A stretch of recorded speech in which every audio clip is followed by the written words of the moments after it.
after almost a year, I have finally started my YouTube channel, and these are the 10 reasons why I decided to take the leap. Number 1, to create a living time capsule.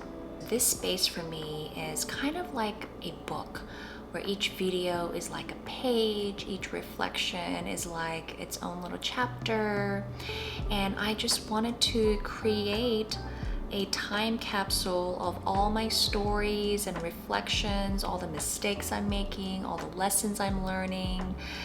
I just wanted to kind of have them all together, and I can later down the road look back and be like, yeah, I created this little library.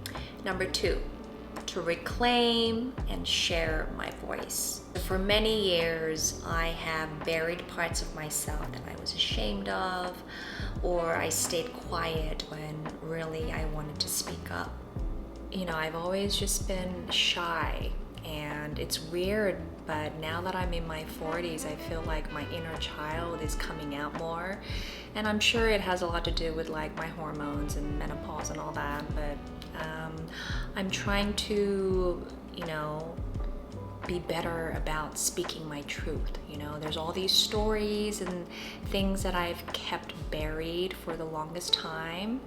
I just want to be able to speak freely, like completely unfiltered, and practice being authentic, and also just being vulnerable and honoring my truth. 3, to find healing through storytelling. I've always loved stories ever since I was a little kid. I would say stories, reading in particular, have helped me out immensely. Those stories helped me survive my childhood. I've had many moments where I was in constant survival mode. I've been hungry, I've been abused, and I've had a lot of health issues. Stories, or reading about them, or telling stories, or writing stories. Storytelling has always been very healing for me, and I'm hoping that by telling stories on YouTube, I think that could be another way for me to process certain things, to integrate them, and to ultimately find healing for things that are still coming up. It's funny too, because after spending a day with my girlfriends where we spent the whole day just talking and venting, or whatever it is, I feel a lot better. I think for women in particular, talking and expressing ourselves can be incredibly healing. I read a funny meme somewhere where getting coffee with your girlfriends and just chatting for hours is like therapy, and I completely agree. Okay, 4, to connect with kindred spirits. When I was going through my health issues a few years ago, I felt completely alone. I didn't know who to turn to. No one around me was going through what I was going through. And so I immediately started searching online, and I found many communities of women from all over the world, and reading their stories, listening to them talk, I found so much comfort and reassurance in knowing that I wasn't alone. There are people, complete strangers, who might be going through something similar, who might have some realistic advice or wisdom, or who might even just have a kind word for you. There was one online community, and it was about hysterectomies in particular, and menopause and endometriosis. And I went in there, looking for some things, and this was after my hysterectomy.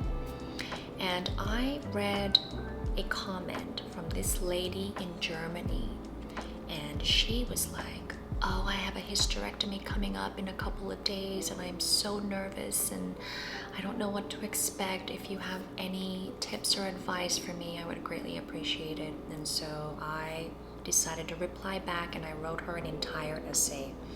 And I'm thinking maybe I'll just do a separate video on this too. Just all the things that I learned on my journey with hysterectomy, you know. And granted, you know, my experience can be greatly different from what other people experience, but you can still find things that might work for you, which I did in my case. Even little things like, you know, when you're going home from the hospital, you're still going to be in a lot of pain, right? I mean, they basically cut you open to take out your organs, so yeah. And even just bringing like a cushion or a pillow for the car ride home so you can kind of hold on to it and give some kind of support for your abdomen area, that helps a lot. So she read my essay and she wrote back immediately and she was like, oh my gosh, I am crying right now. I can't believe a complete stranger from across the world took their time and energy to give me all this advice. I can't thank you enough. And I almost like started crying, and I was like, it felt really good to help this lady, you know. And ultimately it's about that connection, right? So by starting YouTube, I'm hoping to connect with like-minded individuals, and we all go through shit sometimes. And I just want this channel to be a space for anyone to come and find humor, or find resonance, or find connection, or find just even some comfort in knowing that they're not alone. I've personally been so inspired by other people's stories, and I guess this is in a way me paying that forward. Number 5, to build something that is completely mine. So my entire life, I was always used to just following directions, you know. I never thought that I could be like a business owner or an entrepreneur. I just felt more comfortable doing what I was told to do. So that's why I've spent my entire life just supporting others. Even as a teacher and a school counselor, I've supported countless students and families. Even as an actor, I'm supporting the director, the writer, the script, right? Their vision, their, you know, their goals. I actually even created another YouTube channel called Curious Kim. It's a kids show, and it's about Curious Kim and her pet Puka. They're space travelers, and they're wandering through space, and they find planet Earth, and then they decide to just stay and learn all about the wonders of Earth. And that's something that I created with my husband, and he did most of the work. I mean, I just went in and did my acting and did some improv, and then he did the majority of the work. So it wasn't completely mine. But with this, I mean, from start to finish, I am doing it completely on my own terms, you know. This is my voice, these are my stories, my truth, my creativity, my vision, my editing. Even though it's like basics editing right now. And I'm just learning so much. And so there is a sense of pride that comes with doing something on your own. And so I highly encourage you, if you're thinking of, you know, starting your own business or your own journey of some sort, just go for it, just do it. Number 6, to explore creative freedom. Like I mentioned earlier, I've been working in a creative space for the past 9 years as an actor, and I love it. I mean, I love acting. I love working and collaborating with, you know, other actors, directors, producers, writers. But here, I get to experiment and just do whatever the fuck I want to do. I'm playing around with different ideas, and, you know, just even when I'm creating the video, I don't have a clear plan. I'm just kind of doing it as I go along, you know, like, oh, okay, I'm just gonna add a visual there, or I'm just gonna add a sound effect there, or some music here. And so in a way, I'm learning to trust my inner voice and really just find creative freedom by experimenting with different things. And it's been a lot of fun so far. Number 7, to build a bridge between worlds. I grew up in so many different places. Like, I was born in Busan, South Korea, but then I moved to Sydney, Australia. And then even in Sydney, I mean, I went to like 3 different primary schools, and then you know, we moved around a lot too, right?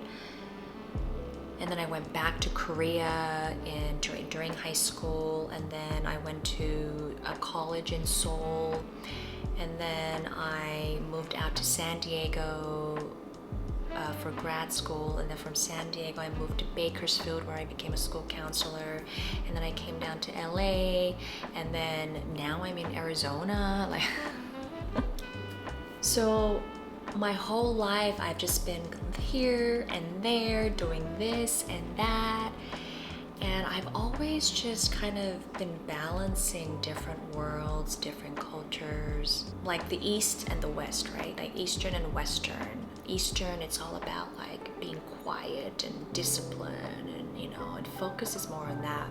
Western cultures, more often than not, you know, it's more about freedom and independence and, you know, self-expression. So those things, it's been difficult trying to balance the both.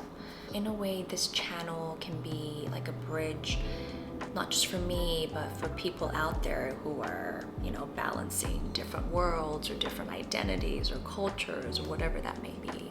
Number 8, to transform pain into purpose. I've definitely done a lot of healing, but one thing that I have realized is that with healing, it's not like you wake up one day and suddenly, magically, you're all better. Healing for me has been like a constant up and down. It's still steadily going up, but it's been a lot of ups and downs. There are some things that I have left in the past. There are some things that are now coming up even after how many years. So by sharing some of my struggles, whether that's childhood abuse or cultural challenges or even heartbreak, I can maybe turn some of that pain into wisdom. And why not share it with other people? Maybe some of my stories can uplift someone or comfort someone or just help someone out. Some of the things I talk about, it could be practical advice, like what to expect after a hysterectomy, or what is menopause like, or what it's like to move around constantly, to go from living in Korea, Australia, then Korea, then America, then, you know, just. Number 9, to practice radical authenticity. So for the longest time, I've always been expected to live a certain way, to act a certain way, to look a certain way, and I'm like, no more. I just feel like I've been performing my whole life. And how funny is it that I got into acting and I just became a professional performer? But I just want to be more comfortable in just being my authentic self, no matter where I'm at, who I'm with. I just want to be me.